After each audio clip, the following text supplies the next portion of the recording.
Hello guys et bienvenue sur Comment vivre vivant.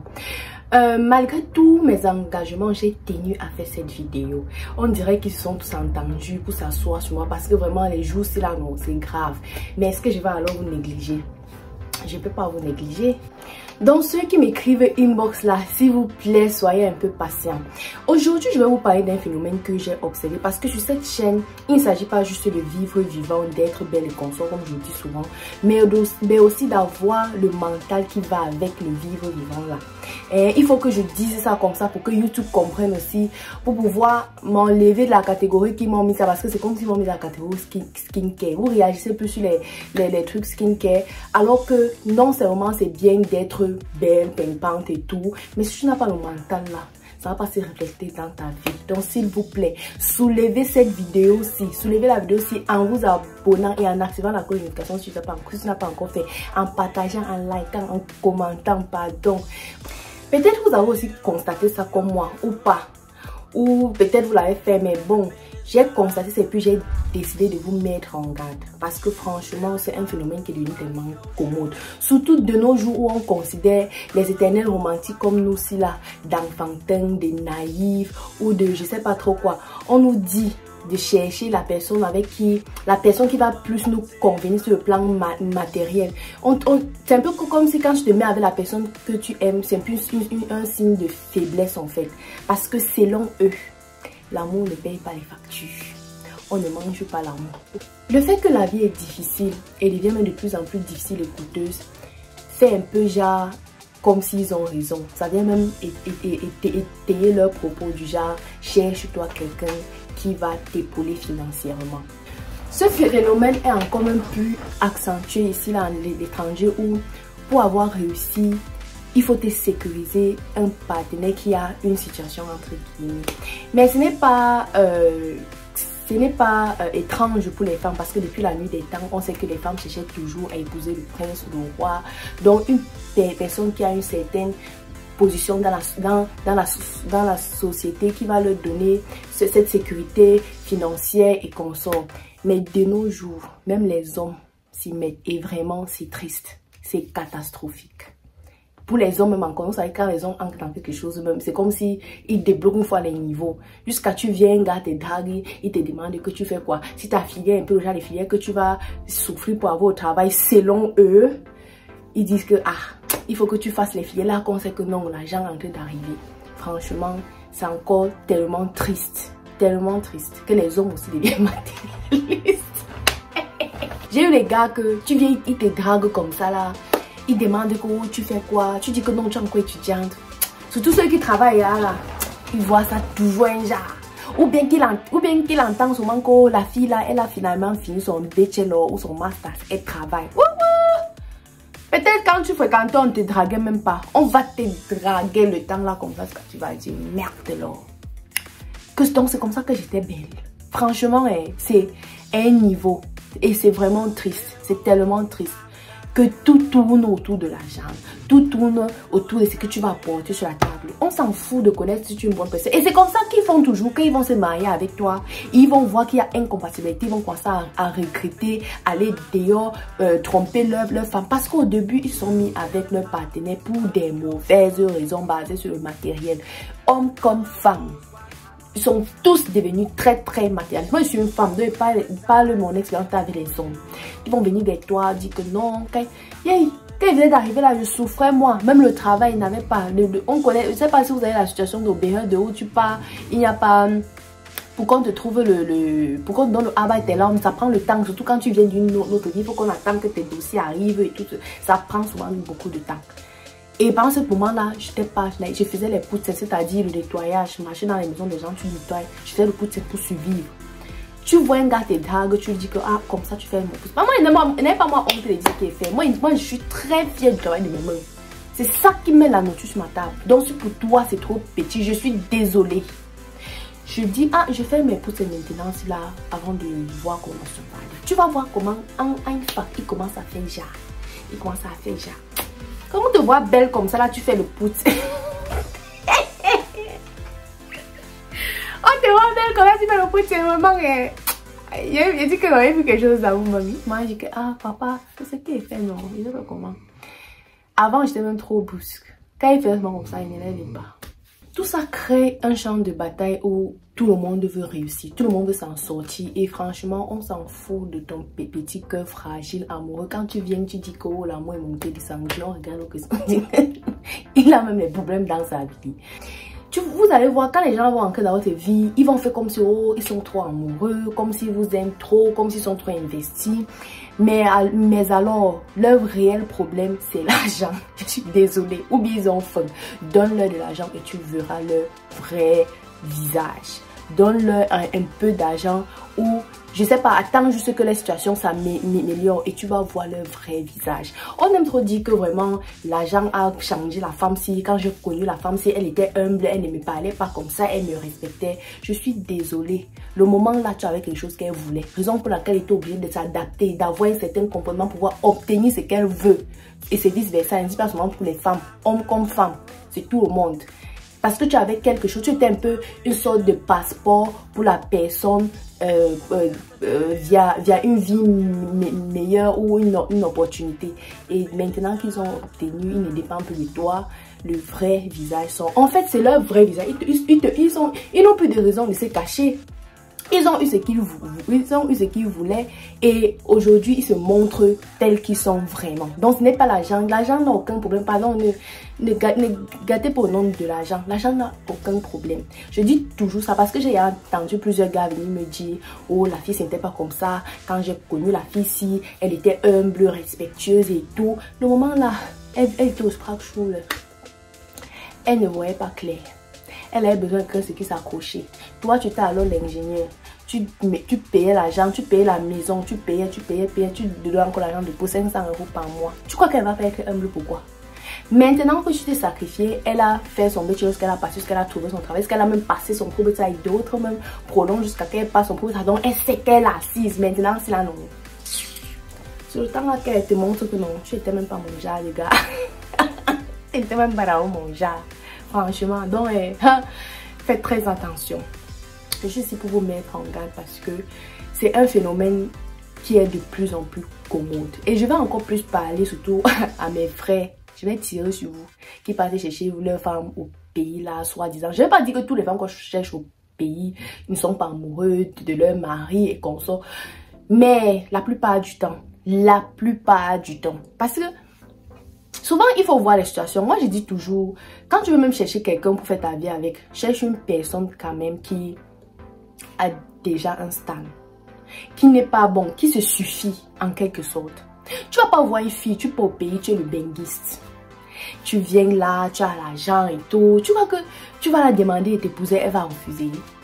Tu vois que tu vas la demander de t'épouser, elle va refuser. Elle fabrique. Même si elle refuse, sa famille va te dire que ma fille, tu es folle dans ta tête là. Voilà un passeport, voilà c'est ce qui va nous sortir de la misère et tu blagues avec. Même si elle ne veut pas. Il y a les familles, pas tous. Il y a les familles qui vont te dire que ma fille, tu dois partir là-bas. Et après, quand les femmes là arrivent ici là, et elles constatent même que Bengla n'aime pas ce qu'ils c'est. Parce que souvent nos frères aussi partent là-bas, ils font le blim là comme ça, alors qu'ils sont les lagailleurs ici. Ou bien ils vont dire qu'ils sont ingénieurs, oui, mais on sait bien même être ingénieur, ça ne veut pas toujours dire que tu as vraiment l'argent. 2000 €, c'est quoi par mois? Ou 2500, c'est quoi par mois? Surtout quand il y a une femme et des enfants, c'est combien? C'est quoi? Moi je dis toujours vraiment, c'est assez clair là-bas, parce qu'elle est d'abord dans une position de faiblesse. Et quand on est dans une position de faiblesse, on est tenté. Ce n'est pas tout le monde. On est toujours tenté à accepter un peu de n'importe quoi parce qu'on veut s'en sortir. Ce n'est pas tout parce qu'on est amoureux. Quand tu parles avec ces gens, vraiment, hey, quand je suis arrivée, là, vous allez voir les grands se vont te dire que ma fille, cherche d'abord à avoir ton kaolo, cherche d'abord à avoir tes papiers, cherche, tu prends un blanc, tu l'épouses pour avoir tes papiers ou faire un enfant, ainsi de suite, ainsi de suite. Donc ce n'est pas, il ne s'agit pas, quand tu parles de l'amour, on regarde on dit que la fille c'est là, ta tête tient, tu crois que tu as un bon voyage. On m'a dit ça. Donc vraiment, mesdames et messieurs, je vais vous dire ça aujourd'hui, faites très attention. Je ne vais pas dire que tous ceux qui souffrent, qui sont en difficulté, cherchent automatiquement quelqu'un sur qui s'accrocher pour pouvoir s'en sortir. Mais faites ouvrir les yeux. Il faut aussi souvent voir l'attitude de la personne. quand la personne est en difficulté là, il faut un peu regarder l'attitude. Est-ce que c'est quelqu'un qui se bat même? Vous allez voir une fille là-bas, elle n'a pas de travail, elle ne fait rien. Chaque jour, tu envoies les jobs, elle ne se bébé même pas, ça ne lui dérange pas. Elle reste à la maison comme ça, elle voit ses séries, tu pars au travail, tu rentres, elle est là, elle ne veut même pas améliorer sa situation. Alors que tu vas... Vraiment, il y a les signes qui ne trompent pas. Je dis toujours ça, il y a les signes qui ne trompent pas. C'est que nous, quand on a mis les organes, même quand c'est clair comme ça, on se dit toujours que non, vraiment, on cherche les excuses pour la personne. Alors que franchement, la personne a enquêté. Donc, ce que tu penses là, c'est ça. Ce que tu penses là, c'est ça. Dieu nous a donné un truc qu'on appelle l'instinct. Quand tu es dans quelque chose que tu as mis le cœur, Dieu a mis quelque chose. Surtout si tu es quelqu'un qui a l'habitude de t'écouter. Si tu t'écoutes bien, tu vas ressentir. Parce que moi-même, je témoigne de ça. Quand j'étais dans une relation qui a foiré, à un moment, tu vois comment mon cœur m'a dit que ma soeur, ce que tu fais là. Mais j'étais là-bas, gang. Vraiment, ça nous dit toujours. Il y a les signes qui ne trompent pas. Les petits signes comme ça, ce n'est jamais grand. Ça ne trompe pas. Pour pouvoir regarder, tu vas voir une fille, tu es avec elle ou un gars. Il est là, il est sans emploi. Il ne se bat pas. Même aller faire les umtsuksi, il ne fait pas. Il se lève chaque jour, il se met là. Toi, la fille, tu pars travailler, tu reviens, tu le trouves là. Il ne veut même pas améliorer sa situation. Franchement, c'est pas qu'on partez tester vos partenaires, mais parfois, il faut un peu regarder comment les gens réagissent ou ta personne, les gens autour de toi, les gens que tu dis que sont tes personnes. Vois un peu comment ils réagissent quand tu es en difficulté, quand tu n'es pas utile pour eux. Regarde attentivement comment ils réagissent et tu verras. C'est vrai que ça blesse le cœur, ça fait mal de savoir que une personne que tu aimes, pour qui tu es prête à tout, n'est que là parce que tu les apportes quelque chose. Que si on t'enlevait la chose là, ils ne seront plus là. C'est dur à l'entendre, mais vraiment, il faut être fort et se séparer de ces personnes-là parce que franchement, ce sont des gens toxiques. C'est toxique parce que on monte, on descend. Le masque finit toujours par tomber. Le masque finit toujours par tomber. Donc aujourd'hui, et posez-vous, et pour les benguistes là, vraiment, posez-vous toujours cette question. Demandez-vous que si aujourd'hui, il y avait une situation et qu'on vous rapatrie au pays, est-ce que la fille là serait toujours prête à être à vos côtés, à vous épouser si on vous rapatrie au pays, que tu dois recommencer ta vie, commencer à aller pousser le pouce, faire les choses là au pays. Et si tu étais même le pousseur du coin de la rue, est-ce que quand tu aurais sifflé, la fille là se serait arrêtée pour toi? Il faut se poser aussi ces questions là.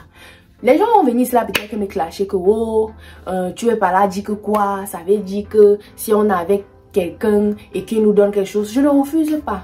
Mais je suis en train de dire que c'est tout à fait normal que tu es dans une relation et que la personne te donne un peu, veut améliorer ta vie. Mais comme j'ai lu à quelque part, et j'ai lu quelque chose qui m'a vraiment touchée, qu'une bonne relation, c'est deux personnes qui se suffisent et œuvrent pour que l'autre soit une meilleure version de lui-même en fait. Donc la personne se suffit. Donc d'abord, comme tu es là, c'est déjà bon. Et puis l'autre aussi, lui, où il est là, il est déjà bon. Mais on dit maintenant que, ok, on se met alors ensemble pour améliorer ce qui est déjà là. C'est pas que tu vas voir quelqu'un qui souffre. Elle souffre. Tu penses que quand tu as vu la drague, elle ne va pas accepter qu'elle compte sur quoi? Même moi, il dit, ma soeur, tu comptes sur quoi? Tu vas voir, et les gens vraiment, ils ont fini avec la honte. Ils n'ont pas honte, le cœur qu'ils ont. On va te voir, tu vas t'époumoner. D'autres même, après ça, ils restent avec la personne par gratitude, par loyauté, que la personne ça fait des sacrifices. Bon, ben, pour d'autres, non, on se moque, on s'en fiche de toi. On t'insulte comme ça. On te manque de respect, que fous-moi le camp. Je t'ai jamais demandé. C'est toi qui as... Donc, on se moque éperdument de toi. Donc, franchement, faites attention. Ouvrez les yeux grands comme l'hibou, comme ça. Et je vais finir ce petit récit. Je vais dire, je sais pas si c'est un récit ou pas. Mais je vais terminer cette vidéo en vous exhortant à regarder autour de vous. Posez-vous la question que la personne avec qui je suis ici, là, je ne sais pas si c'est en amour, en amitié ou peu importe la nature. Demande-toi, si ces gens-là sont là parce qu'ils t'aiment ou parce que tu leur apportes quelque chose. Posez-vous cette question-là et ouvrez grand les yeux. Si eux-mêmes, quand je dis te poser, pas que tu vas poser à personne, observe juste. Observe ta copine du pays là. Je vais vous raconter un truc. Quand je fais mes papiers pour venir ici là, on m'avait mis en contact avec un gars qui devait ouvrir mon compte bloqué, une amie à moi. Après, le gars un peu fait comme s'il voulait un peu me draguer, il me parlait tous les jours, il me remontait le moral parce que vous savez comment c'est stressant de faire ses papiers au pays. C'est stressant, il n'y avait pas l'argent, c'était difficile et vraiment j'étais souvent atteinte émotionnellement. Il m'appelait tout le temps, il me demandait comment tu vas, il m'encourageait que ça va aller, on va trouver des solutions et comme ça. Tu viens quand? Le temps là, comme je venais faire le master, mes papiers n'avaient pas traîné. S'il y avait l'argent, c'est que j'aurais eu le visa peut-être en 1 mois ou 2 semaines. Je ne dis pas ça pour freiner. C'est ça en fait. C'est l'argent qui a un peu retardé les choses. Parce qu'on n'arrivait pas à trouver l'argent pour le compte bloqué. Donc, le gars alors, il m'écrivait tout le temps pour savoir comment j'allais. Moi aussi ça me plaisait. Je disais que, pareil, moi comme ça, là, voir quand même quelqu'un qui est là-bas et qui sait comment les choses te dit ça, vraiment, ça te remonte au moral. On doit passer mentir. Et moi aussi, je le prenais peut-être comme un ami, un grand frère et comme ça. Mais, quand je suis allée pour mon rendez-vous et je n'ai pas eu de réponse, ils ont rejeté ma prescription. Ils ont dit que ma prescription est périmée et qu'il faut que je cherche une nouvelle prescription. Et que, donc, c'est un peu comme ça, ça allait prendre un peu plus de temps pour que je voyage. C'est comme ça que le gars ne m'écrivait plus. Il ne m'écrivait plus aussi fréquemment qu'il le faisait avant.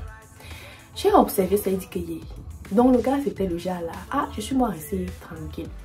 J'avais plusieurs choses dans la tête qui me dérangeaient d'aller, mais j'avais des choses dans ma tête. Maintenant, après quand l'ambassade m'a relancé que non, on vient avec une nouvelle prescription, on a cherché quelqu'un jusqu'on m'a trouvé la place à Clausthal. On m'a trouvé la place à Clausthal, je suis allée déposer. Mais pour un moment, l'ambassade était silencieuse. Ce qui fait que le gars a commencé aussi à se retirer et tout. Dès que l'ambassade m'a écrit que ton visa est sorti, viens prendre, cherche l'assurance. Comme je ne connaissais même pas les gens ici, là, j'étais obligée aussi de le recontacter pour dire que ouais, vraiment, tu penses qu'on peut trouver l'assurance comment? C'est comme ça, il fallait le voir. Le matin, il m'écrit, tu as fait ça. À midi, il m'écrit. Le soir, il m'écrit. Chaque 2 heures, il m'écrit. Tu fais quoi? Il faut te préparer. Il était là, présent. Il se dit que, I can see you. On se voit. Il dit, ok. Tu m'as resté tranquille. Quand je suis arrivée ici, là, c'était un peu comme si c'était son paquet qu'il avait réservé du pays pour que ça vienne me trouver là. Comment ça a dit comment je t'aime quand je t'ai vu, c'est juste que quand j'étais au pays vraiment. Et tu restais comme ça. Faites attention. Le moment là, est-ce qu'il était là parce que j'avais l'argent à lui donner? Nous tous on sait ce qu'il cherchait. Mais quand ma situation a pu faire vous, il a montré son visage. On a vu. Donc vraiment posez-vous ces questions là. Peut-être vous avez eu les glissements des situations dans vos vies où les choses un peu fait comme ça là. Observez autour de vous comment chacun a réagi et vous serez choqué et vous aurez la réponse à la question que vous vous posez. Faites attention, c'est dur quand on profite de soi. Moi je suis contre le fait qu'on abuse émotionnellement les gens. Si tu n'aimes pas quelqu'un, dis à la personne que tu n'aimes pas la personne, pars, apporte tes choses, tu pars. Je suis vraiment, j'ai horreur qu'on profite des gens, surtout de manière émotionnelle. Quelqu'un vient avec ses organes, toi tu viens avec ton agenda caché. Et moi je dis aux gens, c'est le karma, c'est le chai, ce que tu es en train de porter. Si tu vois que tu ne peux pas, dis à la personne que moi je suis en difficulté. Quand j'étais en difficulté, je venais d'arriver ici là. J'étais dans un moment fragile. Je ne voulais pas de relation. Parce que je savais que le moment ne serait pas en train d'agir de manière rationnelle. Parce que je suis en difficulté. Mais maintenant que je suis épanouie, j'ai une vie, je suis comme ça. Là, je crois que c'est le moment propice pour prendre une décision. Et vous-même, quand vous êtes en difficulté, ne prenez pas la décision de papa. Sinon, vous allez regretter.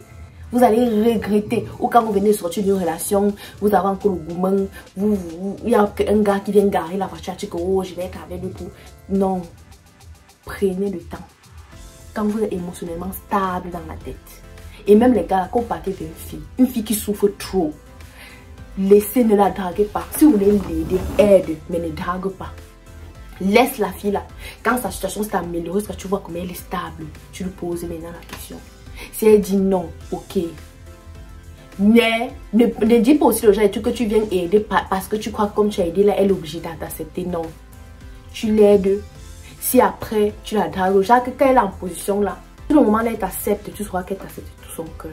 Si elle ne t'accepte pas, tu sais que ok, la fille c'est m'a pas aimé et c'est mieux. Donc vraiment, ouvrons les yeux grands sur ces choses-là. Même les hommes, si une femme, si tu veux t'investir avec lui, investis-toi. Mais ne dis pas que comme je souffre avec lui, d'automatiquement m'épouser. Non. Si demain il réussit, il vient te chercher, tant mieux. S'il ne vient pas te chercher, tu restes tranquille. Donc c'est tout ce que j'avais à dire. Vraiment, j'espère que ça vous a apporté quelque chose de plus dans votre vie. Et vraiment, on se dit à la prochaine. Ciao!